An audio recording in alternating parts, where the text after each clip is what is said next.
So the first Cloudmonster was one of the first real running shoes from On, and in the second version here, we get some minor tweaks but not a complete overhaul.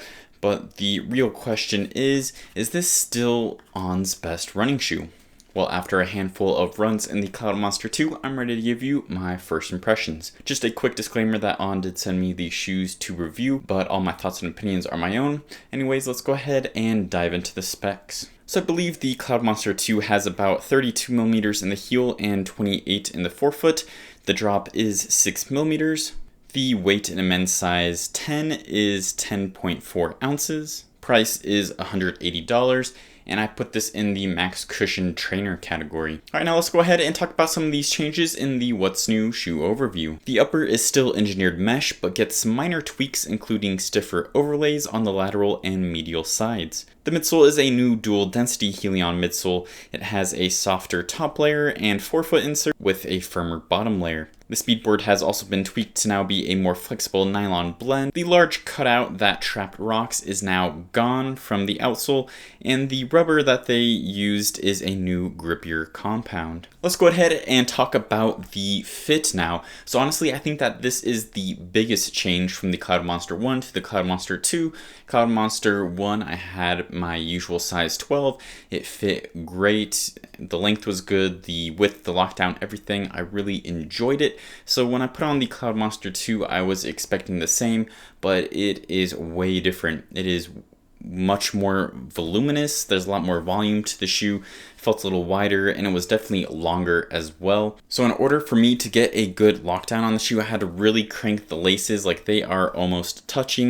And I did have to do runner's loop up here as well to kind of get a better lockdown around the ankle. So I was a little disappointed by the fit of this shoe. I think that it's not true to size anymore. I would definitely go down half a size, maybe a full size, especially if you're somebody like me that has a more narrow foot. If you have a more voluminous, a high volume foot, then it might be okay, but I'd recommend going down at least half a size on. Moving on to the ride of the Cloudmonster 2, I thought overall it was very similar to the first Cloudmonster. The main difference for me was in that forefoot with that softer top layer of foam and the modified speedboard. I felt a little cushier off the toe off, like a little softer, a little bouncier, and I enjoyed that feeling.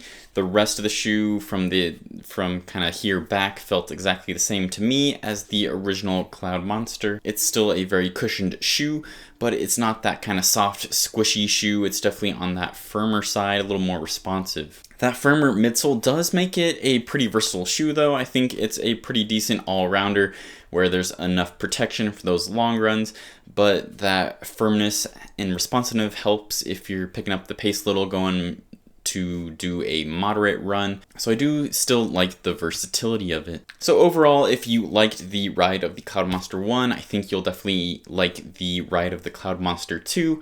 However, I think at $180, the shoe is still a bit overpriced, especially with the competition now. There's a lot of Super Trainer that has plates, but they also use Piba foam. So I think if they put the Piba foam as the top layer here instead of just a different density of the Helion foam, it would have been a way better value and a much bigger update. Alright, now it's time to do a couple of quick comparisons, and the first shoe I'm going to compare it to is the original Cloudmonster. They are very similar shoes, honestly. Like I mentioned, not a huge update.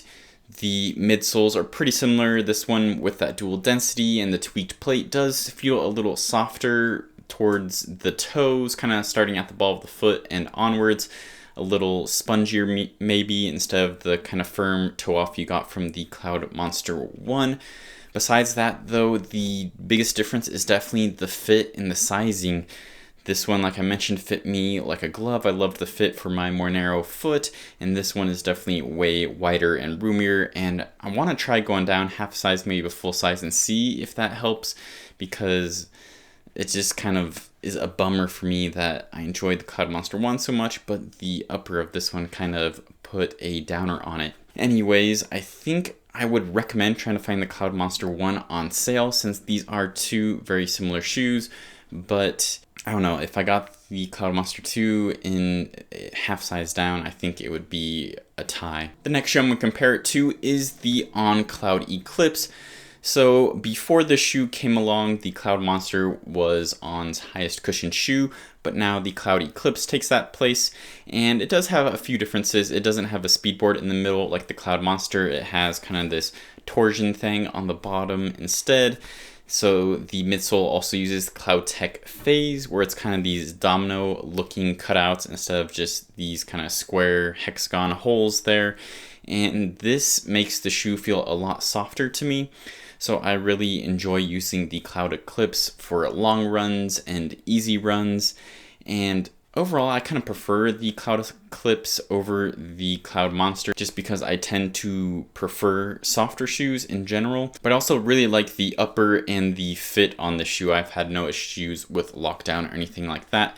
So I think I definitely pick the Cloudeclipse over Cloudmonster 2 or 1. So the Cloudmonster 2 gets some small tweaks. It gets the improved feel underfoot thanks to the new dual density midsole, but the fit gets much worse in my opinion. I prefer the whole package of the Cloudmonster 1 with the good fit and lockdown, and again, pretty similar midsole, but honestly, above both of those, I would still go with the Cloudeclipse. That's the same price and is more to my preference of being a little softer. So I want to hear your thoughts. Have you tried the Cloudmonster 2 yet? Have you had issues with sizing? Did you have to go down half size, full size? Are you interested in the shoe? Is this one you're going to pick up? Let me know in the comments down below. Thanks for watching, and as always, keep on running.